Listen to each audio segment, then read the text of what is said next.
Have you ever laid in bed, stared at the ceiling, and ordered yourself to fall asleep? The harder you focus on drifting off, the more wired and awake you become. Emotions follow the same strange math. If you wake up and force yourself to be happy, you practically guarantee a miserable afternoon. There is a 2,500-year-old story about a man named Cook Ting, a butcher who cut through ox bone and sinew perfectly. According to the legend, his blade stayed razor sharp for 19 years without ever needing a whetstone. His secret was not a superior tool or incredible physical strength. Ting succeeded through an absence of force. We live in a society drowning in exhaustive effort. We work longer hours and push harder for results, yet we constantly feel starved for actual progress because we operate on a flawed understanding of how reality works. The ancient Chinese philosopher Lao Tzu diagnosed this flaw in human behavior centuries ago. Early human brains evolved to survive by exerting physical control over their environment. If you wanted a fire, you forced friction with a stick. If you wanted food, you chased it down. We now take that primitive reflex and apply it to abstract concepts. We try to wrestle our career trajectories into submission, force relationships to work, and squeeze happiness out of our daily routines. Treating complex life paths like physical threats creates severe psychological friction. We burn through our mental reserves trying to dictate reality, leading directly to the widespread burnout we see today. Gripping life this tightly is a biological trap. The more forcefully we try to control every outcome, the less effective and more stressed we become. Neurologically, the ego operates through the brain's default mode network, a heavy, inefficient operating system.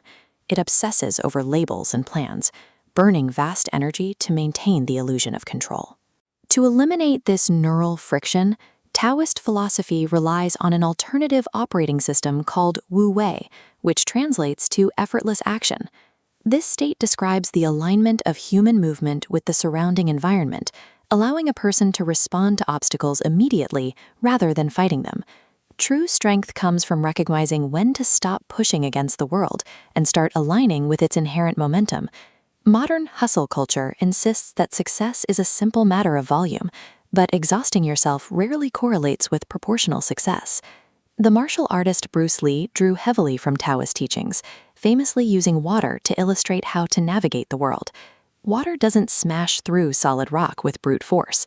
It yields and adapts to the terrain, and over time, that relentless flow carves deep canyons into the hardest stone.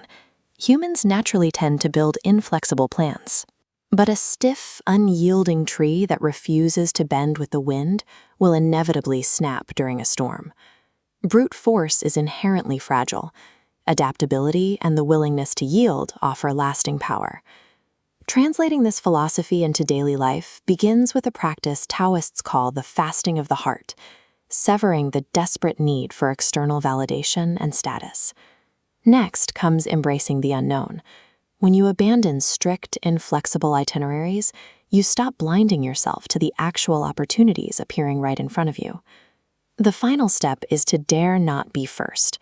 When you step out of hyper-competition, you allow the natural current of your life to carry you forward without exhausting your reserves. This chart shows what happens in the brain when we release that need for control. The allostatic load, our biological stress measurement, takes a sharp drop. Inversely, that relaxation allows our subconscious processing to exponentially rise. Releasing the need for control clears the internal noise, allowing the brain to switch from defensive survival to high-level pattern recognition, which brings us back to Cook Ting and the secret behind a blade that never dulled. He never hacked at the bone. He felt for the natural spaces between the joints and simply guided his knife through the emptiness. We spend our lives hacking at immovable realities we cannot change, completely exhausting ourselves in the process. To master the world, we must realize we cannot control it. The mastery of letting go is the ultimate form of power.